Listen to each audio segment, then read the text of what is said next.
So good morning student, it is video number 6 of chapter motion of class 9th and today our topic is equation of motions. We have total 3 equation of motions.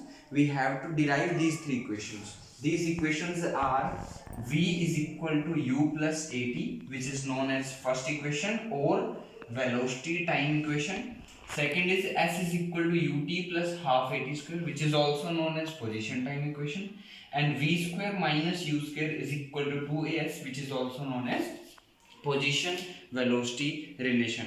We have two methods to derive these 3 equations. One is the graphical method and one is the algebraical method, and today we only discuss about the graphical method. So we derive 3 equations. We derive all these 3 equations with the help of graph. Which graph? VT graph, velocity time graph. Which graph is shown here? This is the velocity time graph. On the y-axis we take velocity in meter per second, and on the x-axis we take time in the second. So graph come straight line, which is black in color. Since graph is started from this point, it means when time is 0, the initial velocity is not 0, but the initial velocity has some finite value. So it is the graph of uniform accelerated motion and u is not equal to 0. ये graph क्या है? Uniform accelerated motion का graph है और initial velocity 0 नहीं है. अब मैं क्या करता हूँ, मैं इस ग्राफ को यहाँ से इसको इस टाइम एक्सिस के साथ ज्वाइन कर देता हूँ. इस साइड से मैं इसको वेलोसिटी एक्सिस के साथ ज्वाइन कर देता हूँ और यहाँ से भी एक लाइन यहाँ इंक्रीज कर देता हूँ और इसका कुछ नाम दे देता हूँ. Let it be O, A, B, C, D and E, and let be this angle is theta.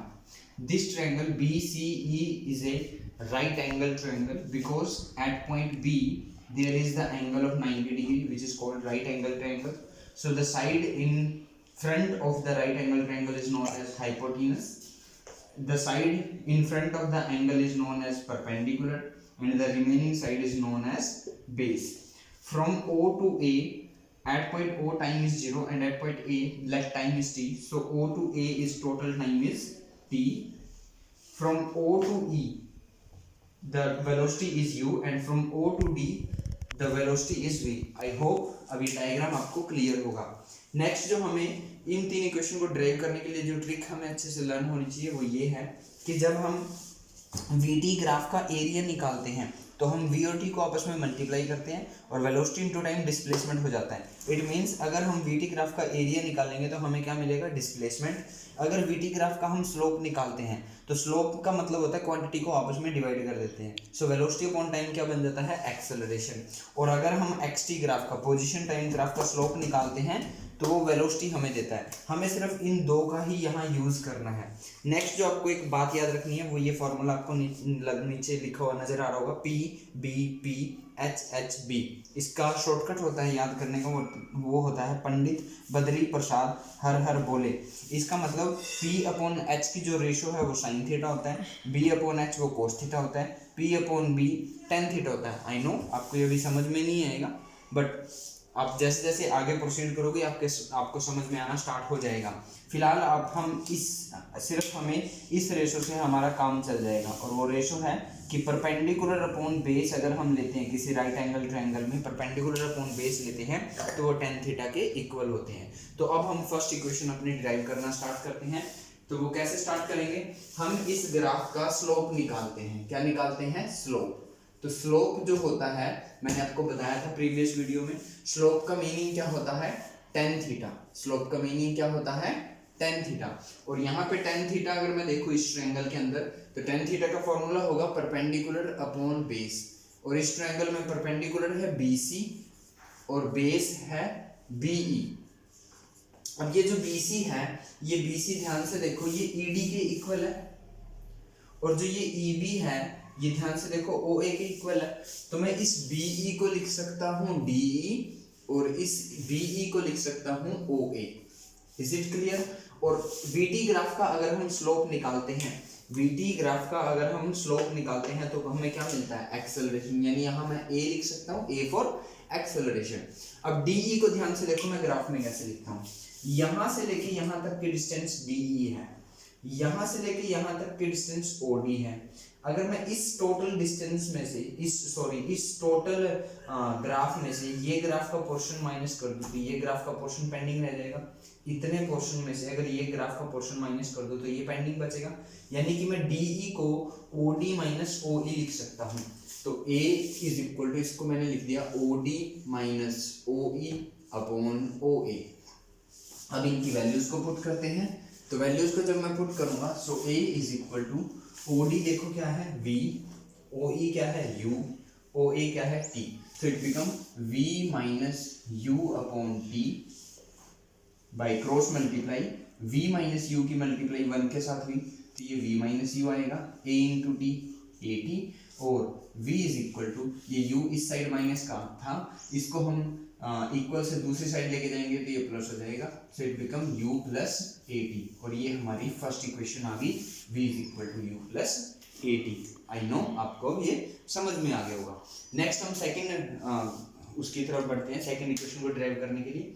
अब हम इस ट्रायंगल में एरिया निकालते हैं, सॉरी इस ग्राफ में हम एरिया फाइंड आउट करते हैं, और क्योंकि ग्राफ जो है वो VT ग्राफ है और VT ग्राफ का एरिया जो होता है वो डिस्प्लेसमेंट हमें देता है, तो मैं इसलिए यहाँ पे डिस्प्लेसमेंट लिख सकता हूँ, और डिस्प्लेसमेंट का सिंबल होता है S के ऊपर एरो हेड लगा देते हैं।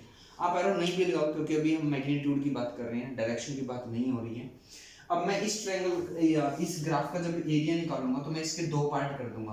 क्या क्या पार्ट होंगे वो, OABE रेक्टेंगल होगा और BCE एक राइट एंगल ट्रायंगल होगा, तो टोटल एरिया बन जाएगा area of triangle plus area of rectangle.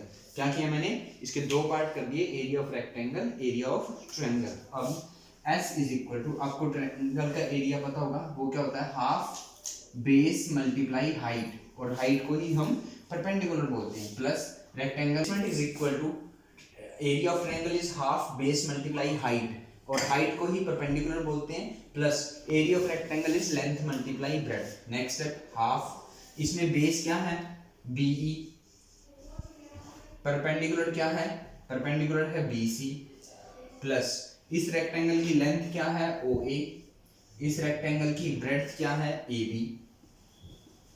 Next step half. अब इस ध्यान से देखो यहाँ पे ये जो BE है, इस BE को मैं OA लिख सकता हूँ, और OA जो है वो T है तो मैं इसको T लिख सकता हूँ।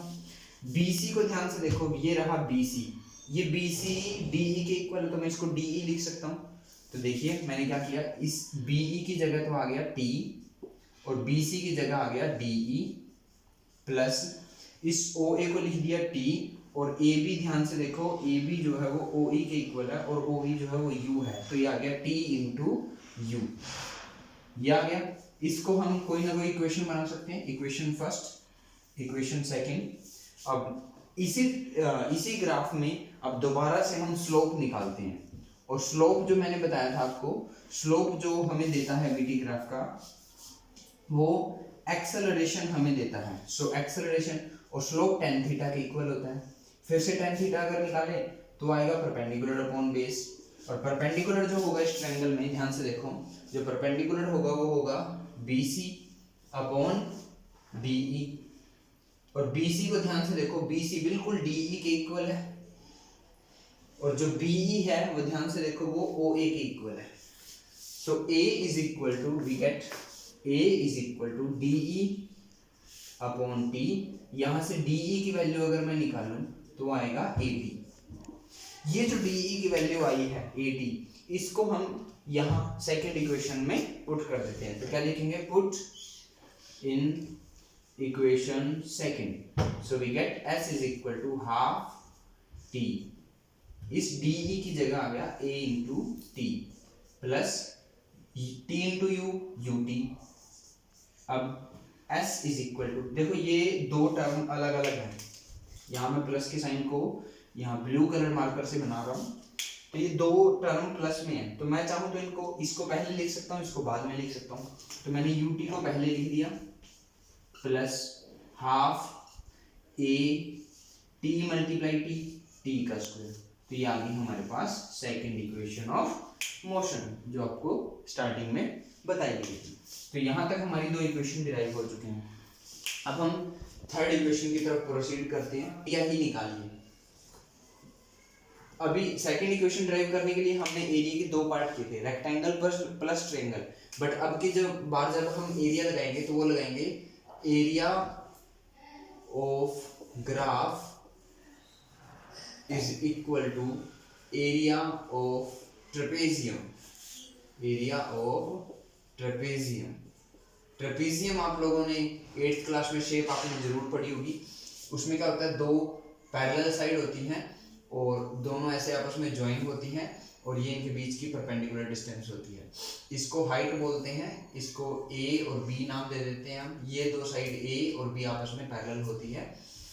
सो एरिया हमें क्या देने वाला है ग्राफ का? एरिया हमें वीडी ग्राफ का क्या देने वाला है? Displacement. So displacement is equal to area of trapezium. Trapezium उस फिगर में ध्यान से देखिए, आप समझ नहीं पाओगे थोड़ा सा। ये जो ट्रेपेजियम है ये ऐसे नजर आ रहा है। अगर मैं इस ट्रेपेजियम को ऐसे घुमा दूं तभी आपको उस फिगर में नजर आना स्टार्ट हो जाएगा। तो ये जो ए बनेगा, इसमें ध्यान से देखो, उस ट्रेपेजियम का जो ए बनेगा वो ये होगा, जो बी होगा वो यहाँ से लेके यहाँ तक ये बनेगा, और जो ये डिस्टेंस ये होगी ये हमारी एच बन जाएगी। आई होप आपको ये नजर आ रहा होगा। वो जो ट्रेपेजियम था वो ऐसे फोल्ड हो गया है, मुड़ गया है, ठीक है। अब ट्रेपेजियम का अगर मैं नाम दूं तो ट्रेपेजियम का नाम है O A B C E. O A B C E. Next step, so S is equal to, trapezium का एरिया होता है half sum of parallel side multiply height. So S is equal to half, parallel side के जो नाम है वहां पे वो लिख लेते हैं, वो है ओ ई प्लस ए सी, और जो हाइट है वो है बी ई। नेक्स्ट है हाफ ओ ई को ध्यान से देखो, ओ ई जो है वो यू है, प्लस ए सी जो है वो ध्यान से देखो वो ओ डी के इक्वल है और वो वी है, और जो बी ई है, बी ई जो है वो ओ ए के इक्वल है और उसको मैं चाहूँ तो टी लिख सकता हूँ, half u plus v into t. अब s is equal to half u plus v को एज इट इज लिखा हमने। इस t की जगह पर, इस t की जगह पर हमने इस फर्स्ट इक्वेशन में से वैल्यू पुट कर दी। यहां से मैं t की वैल्यू निकालूं तो वो क्या आएगा, देखो u प्लस है तो माइनस हो जाएगा, a मल्टीप्लाई में है तो डिवाइड में चला जाएगा। तो इस t की जगह मैंने यहाँ पे रख दिया v माइनस यू बाई ए। ध्यान से समझ लो, आपको समझ में आ गया होगा।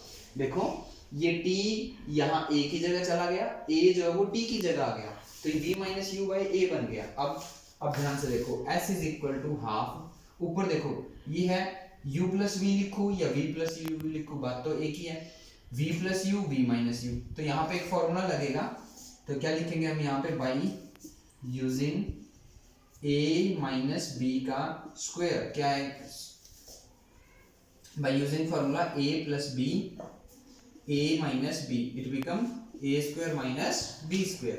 So we get s is equal to half v square minus u square upon a. मैं इसको सिंपलीफाई करके ऐसे लिख सकता हूँ, s is equal to v square minus u square upon 2a. Cross multiply करें तो v square minus u square के मल्टीप्लाई 1 के साथ v square minus u square 2as into s 2as। तो ये आ गई हमारे पास थर्ड इक्वेशन। इस प्रकार हमने इस ग्राफ की हेल्प से इन तीनों इक्वेशन को डिराइव किया, और हमने सिर्फ क्या कंसेप्ट लगाए, सिर्फ हमने स्लोप निकाला और एरिया निकाला, आपस में इक्वेशंस को यूज किया और तीनों इक्वेशन हमारे पास डिराइव हो गई। आज की इस वीडियो में इतना ही। Thank you.